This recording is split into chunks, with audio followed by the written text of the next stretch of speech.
कमर कार साहब, thank you so much being on the program. कार साहब, जमहूरी रवैया क्या होना चाहिए दीगर जमातों का इस मौके पर?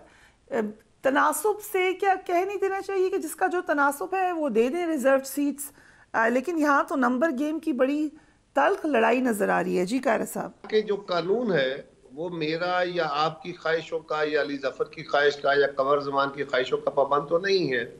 हमारी इंटरप्रिटेशन या ख्वाहिशें कुछ भी हो सकती है, हमारे ख्यालात कुछ भी हो। आइन कानून क्या कहता है? ये सीटें क्या मेंबरान की हैं या जमातों की हैं, और जमातों को ये सीटें एलोकेट करने का एक तरीकाकार है, ये समझने की जरूरत है। एक तरीकाकार है और उस तरीकाकार में ये देखने की जरूरत है कि कौन सी जमात कितनी सीटें, वो प्रोपोर्शनेट है। एक proportionate with the total votes होता है, एक प्रोपोर्शनेट बाय मेंबर्स होता है। मेंबर्स कि किस हाउस में किस जमात में कितने मेंबर हैं, उसकी प्रोपोर्शनेट उसको सीटें मिल जाएंगी।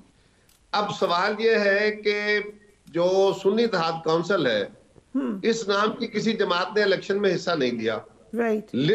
लिस्ट ऑफ पार्टीज में तो पीटीआई भी है, लेकिन उनको अलॉट नहीं हुआ सिंबल। पॉलिटिकल पार्टी तो रजिस्टर्ड है ना वो भी। लेकिन ये समझने की जरूरत है कि सुन्नी इत्तेहाद काउंसिल में आजाद अरकान ने शमूलियत इख्तियार कर ली।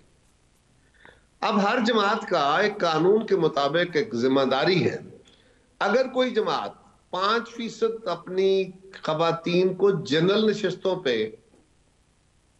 इलेक्शन नहीं लड़वाती, उनको ये कोटा नहीं देती, अपने टिकटें नहीं देती, तो उसको फाइन हो जाता है। उसको फाइन की एक पनिशमेंट है, वो हो जाती है। इसी तरह के कुछ और कदगने भी हैं। अगर सुन्नी इत्तेहाद काउंसिल में इस वक्त आजाद अरकान शामिल हो गए, ये ना होते, इनमें से अभी भी आजाद अरकान मौजूद है, क्या उन आजाद अरकान के प्रोपोर्शनेट भी किसी को सीटें मिलनी है? Answer is no.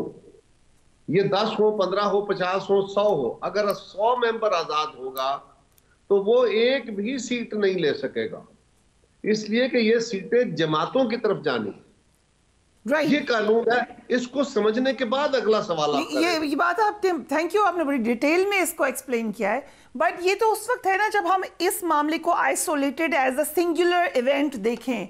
हकीकत ये है कि ये बहुत बैकग्राउंड में जाती है इसकी हिस्ट्री। बल्ला क्यों गया वो एक सवाल है, वो एक और इशू है। मैं उस बहस में नहीं बोल रहा बैरिस्टर साहब ने। सो माय क्वेश्चन कार साहब टू यू इज कि क्या आप इसको एक एज एन आइसोलेटेड इवेंट ही देख रहे हैं, कंसीडरिंग यूर सीनियर पॉलिटिशियन, या आपको लग रहा है कि एक्चुअली एक जमात को पीनलाइज किया जा रहा है?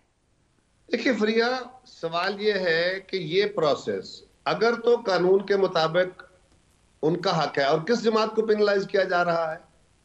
मैंने आपसे क्वेश्चन किया, आपको सब कानून के मुताबिक लग रहा है?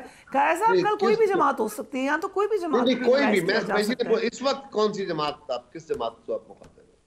हम सुन्नी इत्तेहाद काउंसिल की बात करें। सुन्नी इत्तेहाद काउंसिल में आजाद अरकान ने शमूलियत इख्तियार की है। इलेक्शन कमीशन ने उनको बुलाया, उनसे बातें की है, उनकी कॉरेस्पॉन्डेंस हुई है। अब इलेक्शन कमीशन उस पर अपनी फैसला देगा कि क्या ये इनका इस्तेहकाक है या नहीं है। अब इसके बारे में प्रिडिक्ट करना मुनासिब नहीं, लेकिन सुन्नी इत्तेहाद काउंसिल नाम की किसी जमात ने अपने कैंडिडेट खड़े करके वहां इलेक्शन नहीं लड़ा। लिहाजा जिन लोगों ने उनको ज्वाइन किया है वो सुन्नी इत्तेहाद काउंसिल है, बिल्कुल उनका हक है। लेकिन उनको क्या सीटें मिलेंगी, उसके साथ सीटें मिलनी है पिछले इलेक्शन के हवाले से। So again, उस इलेक्शन में किसी जमात ने हिस्सा लिया, ये एक सिंगुलर इवेंट है या ये जुड़ा हुआ है बल्ले के जाने से, पीटीआई की मुश्किलात से, इलेक्शन कमीशन के जारहाना रवैये से, ये उससे जुड़ा है या एक अलग थलग इवेंट? फरिया, आपकी ख्वाहिशें अपनी जगह, लेकिन PTI is not in discussion में इस वक्त सुन्नी इत्तेहाद काउंसिल है।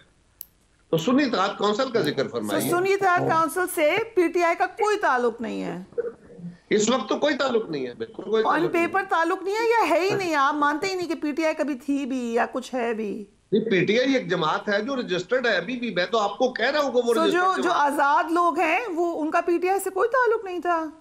आजाद अरकान कोई नहीं है इस वक्त, वो सुन्नी इत्तेहाद में चले गए। सर मैं इससे पेपर की टेक्निकलिटी छोड़े, हम तो एनालाइज कर रहे हैं। आप सुन्नी इत्तेहाद की काउंसिल की बात कर रहे हैं। सुन्नी इत्तेहाद काउंसिल में वो लोग गए हैं। अब सुन्नी इत्तेहाद में ये इलेक्शन कमीशन फैसला करेगा कि सुन्नी इत्तेहाद काउंसिल को क्या खवातीन की नशिस्तें देनी है या नहीं देनी है, उसका क्या करना है। ठीक है, और आपके ख्याल से कानून के मुताबिक है इसमें कसूर पे सुन्नी इत्तेहाद काउंसिल का है या उन आजाद नहीं, मैं अरकान का किसी है? का कसूर नहीं कर रहा ना, अगर वो इलेक्शन ही नहीं लड़े, उन्होंने वो क्राइटेरिया फुलफिल नहीं किया।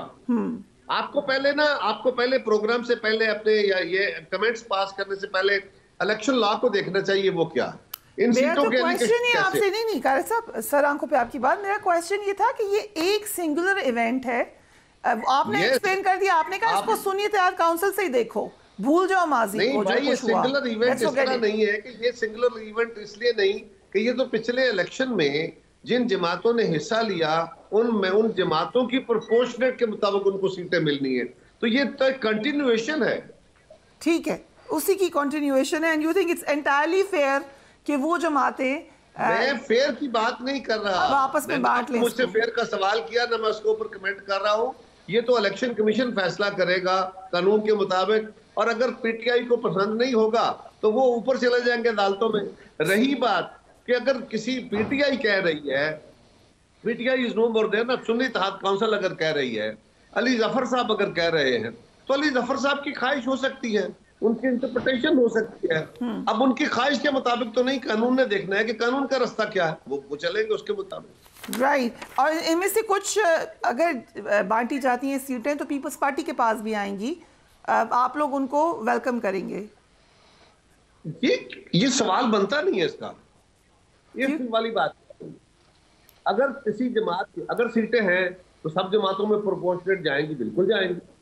लेकिन आपने ये सवाल अभी कबल वक्त कर रहे हैं, अभी तो इलेक्शन कमीशन का फैसला नहीं आया, आप पहले प्री सपोज करके सारा कुछ कर रही हैं। राइट कारी साहब, न्यूज़ नहीं है, मुस्तफ़ा कमाल साहब ने कहा, यानी ये न्यूज़ नहीं है कि पीपल्स पार्टी समझती है कि एमक्यूएम का मैंडेट जारी है, एंड ऑब्वियसली ये तो वाकई न्यूज़ नहीं है कि आप लोगों को ज़रूरत नहीं है उनकी नंबर वाइज, बट ये मेरे लिए बड़ा इंटरेस्टिंग है, this is not news, he said कि आप ये समझते हैं कि उनका मैंडेट जारी है, जाली है।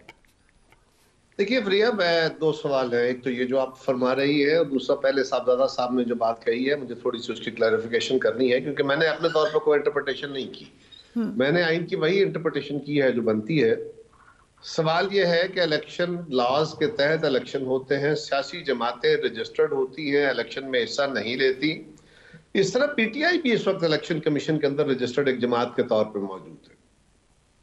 सुन्नी इत्तेहाद काउंसिल में आजाद अरकान शामिल हुए, जो आजाद अरकान किसी जमात में शामिल हो जाते हैं उनको प्रोपोर्शनेट सीट मिल जाती है, ये बिल्कुल दुरुस्त बात है, ऐसा ही होता है।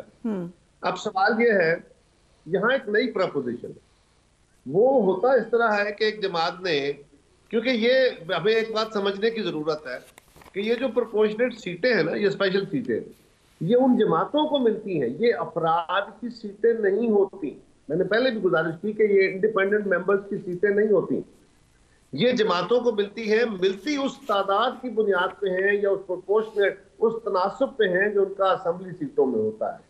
अब अगर होता यह है एक जमात ने इलेक्शन लड़ा, उसके 2 मेंबर आए, उसे 8 मेंबर्स ने ज्वाइन कर लिया, उसने 2 मेंबर्स पे अपनी 1 सीट या 2 सीटों के लिए पहले स्पेशल सीटों के लिए लिस्ट जमा कराई थी, और अब पता चला हमारे साथ और लोग शामिल हो गए हैं, या हमें तवक्को थी कि 2 जीतेंगे, हमारे तो 10 जीत गए हैं, ये 20 जीत गए हैं, तो हमारी लिस्ट जो हमने पहले दी थी वो एग्जॉस्ट हो गई।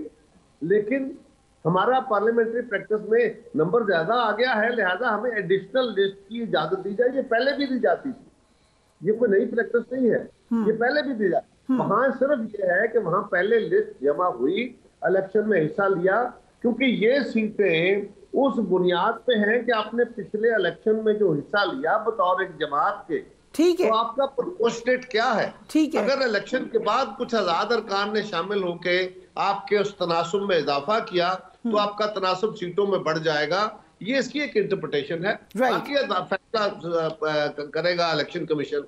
बट डू यू थिंक कि एमक्यूएम का मैंडेट जाली है? एमक्यूएम का जहां तक ताल्लुक है, मुझे नहीं पता ये कहां से किसने कहा है, क्यों कहा है, लेकिन अगर मैं आपकी इस बात को मैं फर्ज करें, मुझे नहीं पता इस बात का, मैं आपको क्लैरिफाई कर देती हूँ।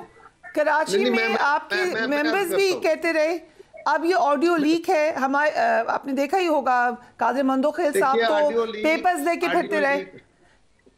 ऑडियो लीक एमकेएम की तरफ से है, एमकेएम हमारी मुखालिफ जमात है, उन्होंने अपने तौर पे कहा कि हमें मुस्लिम लीग वालों ने कहा। अब इसकी इसकी रेफरेंस क्या है कि हमें मुस्लिम लीग के किसी मेंबर ने मीटिंग के दौरान ये बात कही है।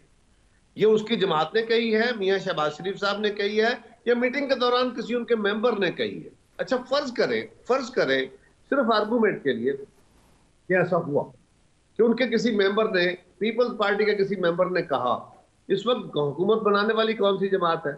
मुस्लिम लीग। पीपल्स पार्टी उनके साथ बैठ के मुज़ाकरात करती है, तय हो जाता है, तो पीपल्स पार्टी के किसी कारकुन ने मिसालन कह दिया कि जनाब हमें तो किसी और जमात की जरूरत नहीं, हमारे तो अपनी स्ट्रेंथ ही पूरी है, तो आप किसी के आगे क्यों इतना करते हैं?